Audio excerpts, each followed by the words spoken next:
So what is the freedom then, if it's not personal? Like, it does have an effect, so there is an effect in the body-mind. And what you think when you're seeking for the subject is you think that's what you want healed. You want the pleasure and pain. You want to no longer have painful experience. You want only pleasure, and you want to get rid of any negative thinking or any difficulties or complexities, and you just want pleasure. But actually it's not what you want. What you want is this deep rest of who you are, which is beyond that. It's knowing who you are in every moment. So who are you? And in a way, like like when I speak about this subject, I always feel like I could end up just not speaking because everything you say isn't quite right. Like, I even feel sad because I can see how just in saying what you want is the freedom of who you are. It's selling you another goodie that's like, oh wow, yes, what I truly am. I'm going to make it to this place one day of who I truly am. And it's actually not even about that person making it to who they truly are. It's about this moment. It's about what's actually happening. It's not about you achieving or you getting something or you arriving somewhere.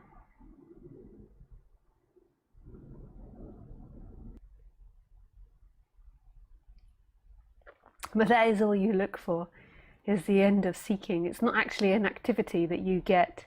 It's just a surrendering back into what you are right now. But maybe that's not what you actually want. What you want is, you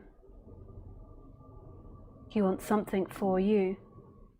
You want pleasure. You want to know how to deal with your dysfunction better. You want to know how to deal with a nagging thought or how to relax yourself, which we can talk about later on in the talk, but this is about something that's prior to that, something that's beyond you.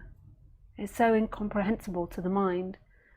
But just notice that there is this mind thinking, there's this body feeling, there is sensations happening, and there's something that's experiencing all of that, that isn't separate from it.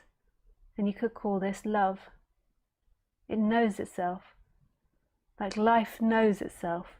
What we think on the human level, what most people think, is that they know themselves. They as the person, they as this thought structure know themselves. But actually there is this person that appears with feelings and thoughts, but there's something that knows that. You, who you think yourself to be, is not alive. Who you think yourself to be is lots of thoughts and feelings and impulses arriving in this, here, right now. In this massive infinite space. And that person is always telling stories of who it is. It's always trying to erect who it is and put a flag in and stand by and be like, me! All the time. Everything is about you and how it affects you and how you feel. What you want.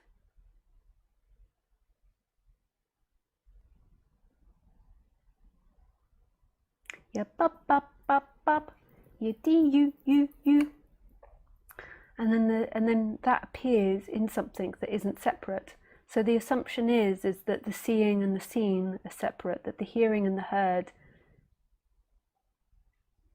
are separate, the hearing and the sound are separate, that the feeling and the felt are separate. Whereas actually it's one energy experiencing itself that's free. And this is love. It's like walking around inside yourself. It's not walking in relationship to something. That's what the mind is always telling you. That's what the thoughts are always telling you. I'm something inside here and I'm in relationship to another outside there. But actually there isn't something, a subject in relationship to an object. There is one energy experiencing itself. So everything you see and feel and experience is you, but not you as the personality structure, you as that big you. It's so close and it's so intimate.